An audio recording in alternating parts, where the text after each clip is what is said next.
Welcome to the MCAT Basics Podcast, brought to you by the physicians at Med School Coach. Each week, Sam Smith breaks down high-yield MCAT topics so you can score as high as possible on test day. Hello and welcome to Prospective Doctors MCAT Basics with your host Sam Smith. The goal of this podcast is to cover the highest yield topics on the MCAT and provide you with some sort of insight into the questions that the MCAT really likes to ask. This podcast covers the Doppler Effect. I was looking back over the Hearing and Ears podcast that I did a while ago, and I kind of realized I never covered the Doppler Effect. This is quite a serious oversight on my part, as the Doppler Effect is something that has shown up on the MCAT and will continue to do so. So, with that said, this is a short podcast that covers the Doppler Effect. This material will show up on one of the 4 MCAT sections, the Chem Phys section. I hope you find this podcast helpful in your studies, and good luck to those of you who are taking the MCAT soon.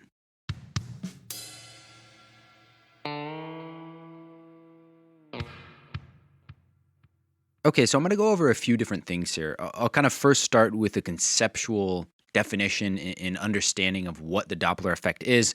I'll give an example there, and then I'll talk a little bit about the mathematical definition of the Doppler effect, or I guess I'll kind of look at it from a mathematical perspective, and that I'll talk about the equation for the Doppler effect and kind of what that equation tells us and how we can use that equation. So the Doppler effect is a phenomena that's observed whenever a source of waves is moving with respect to an observer. And those waves can be of any different kind. They can be light waves, sound waves, even ocean waves. However, most of the examples that you'll see on the MCAT are in terms of sound waves. But just, throughout this whole discussion, keep in the back of your mind that this effect applies to all different types of waves. Okay, so here's what's really important to know. The Doppler effect causes sounds to be heard at a higher frequency or higher pitch as they approach an observer, and a lower frequency or a lower pitch as they move away from an observer. For instance, take the following example. Say you are standing on a street corner as you're kind of making your way towards the hospital because you're a badass, you're a cardiothoracic surgeon resident, and you're making your way towards the hospital when you see an ambulance approaching. And in this example, you are the observer, and the ambulance is the source of sound waves. Now, inside that ambulance is a patient experiencing a myocardial infarction, and they're on their way to the emergency room. And actually, you're going to see that patient later because you're performing surgery on that patient. And of course, none of that matters. I'm just trying to really put you in the scene. So again, imagine you are in this scene right now. And in terms of the Doppler effect, you are the observer, and the ambulance that's moving towards you is the source of sound waves.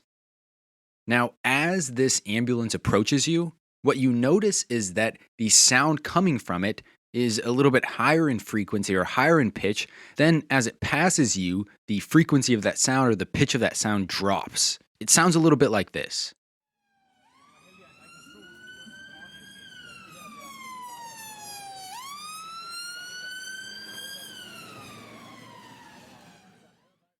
What you heard is the sound of the ambulance being a bit higher pitched as it approached you, and then dropping after it passed you. Now, it's not like the sound is actually changing, right? The ambulance itself is making a constant noise. It's only the observed pitch or observed frequency that's changing. And this all has to do with the motion of the ambulance and what that does to the sound waves that it's emitting. I'll start with this question. What's the speed of sound in air?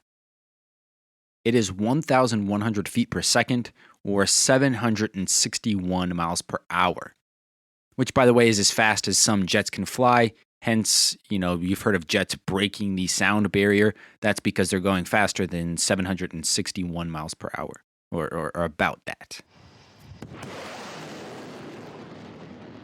Now, imagine that sound waves are propagating in all directions from the ambulance, almost like when you drop a stone into a pond and the waves there just radiate outwards. Now, with that in mind, let's take a look at the speed of the sound waves coming from the front and the back of the ambulance, assuming that the ambulance is driving forwards towards you.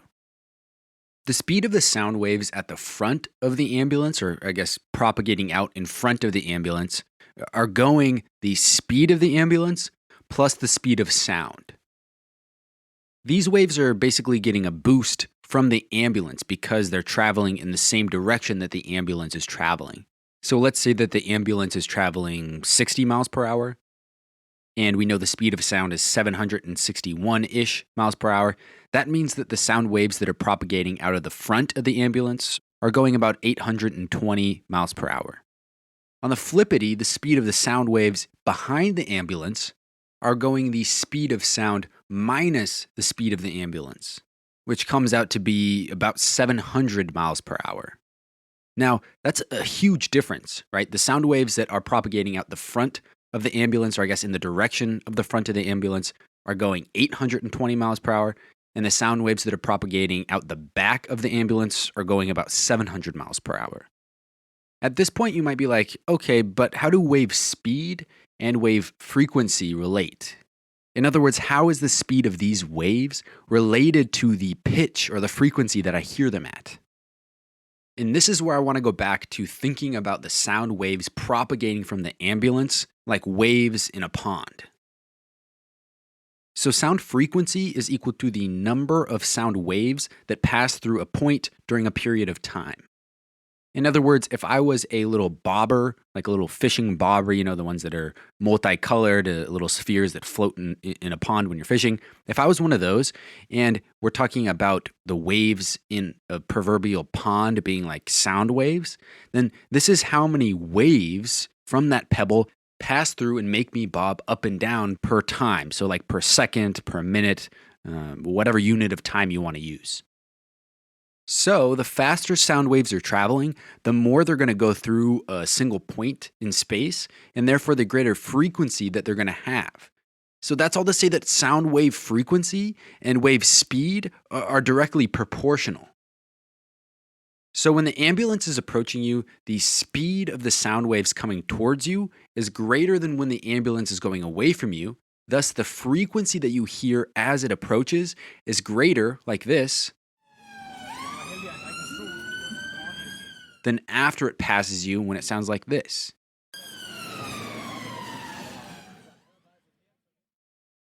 So before I discuss the Doppler effect equation, let me reiterate.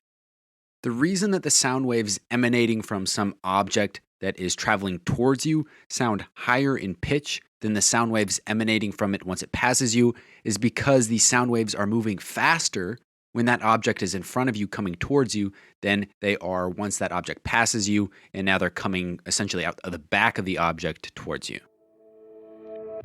Can't get into a hospital or doctor's office to do shadowing? Well, you're in luck.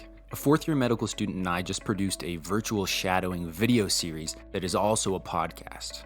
The idea here is to help pre-meds get some kind of clinical experience during the COVID-19 pandemic, since it's pretty hard to right now. I obviously have no idea how admissions committees are going to view this. I don't know what they're going to say if you put it on your med school application, but I imagine that it's only going to help in that it's better than nothing. Throughout the recording of the series, I learned a ton, and I think you would too. So if you're interested, search virtual shadowing in your podcast app or visit shadowing.medschoolcoach.com. The next thing I want to talk about is the Doppler effect equation. The Doppler effect equation says that the frequency of observed sound is equal to the velocity of sound plus the velocity of the observer divided by the velocity of sound plus the velocity of the source, all of that times the actual frequency of sound waves coming from the source. And for a situation in which the observer is standing still, like you on the corner as you're making your way to the hospital, that equation simplifies to the observed frequency is equal to the velocity of sound divided by the velocity of sound plus the velocity of the source, all times the frequency coming from the source. Now, with that said, you can memorize this equation, definitely add it to your Anki deck. I think that'd probably be a good thing. But I think what's more important to know, obviously, for the MCAT is what this equation tells us. So there's two things I want to point out here. The first being a proportionality. So this equation tells us that the observed frequency is proportional to the speed of sound divided by the speed of sound plus the speed of the source. So for example, if we wanted to determine the frequency of sound coming from the ambulance when it's coming towards us, that would be equal to the velocity of sound divided by the velocity of sound plus the velocity of the ambulance times the frequency of sound coming from the ambulance. I think it's a pretty simple proportionality and definitely something worth remembering. Okay, so the second thing that I want to point out here is something that this equation doesn't tell us. And that's what it lacks completely, which is wavelength, right? This equation says nothing about wavelength. But in a way, it kind of does, though, because frequency and wavelength are very interconnected. For instance, there's an equation that says that the velocity of a sound wave is equal to the frequency of that wave times the wavelength of that wave. So as I've already discussed, frequency has to go up when the velocity of that wave goes up. Therefore, we know that wavelength must go down.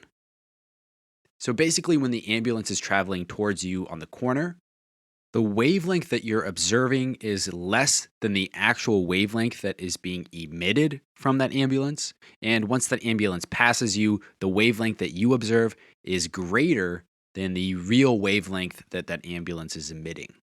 And again, this has to do with the fact that the ambulance is moving, and that's changing wave speed. And I'll say too that we don't really observe wavelength, right? We more observe frequency since that directly correlates to sound pitch. But if you wanted to think about observing the wavelength of a wave, you can do that.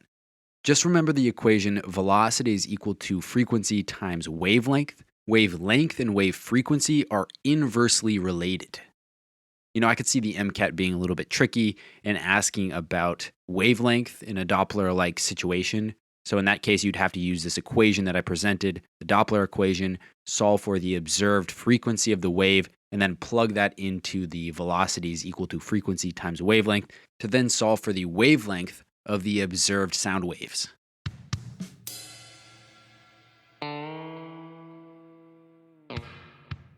So that's it for this mini episode on the Doppler effect.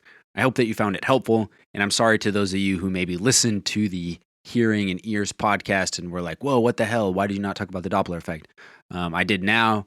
So again, I hope it helps. If you like what we do, please go leave us a review on iTunes. It helps us in the rankings, and it helps us reach more students. See you next time.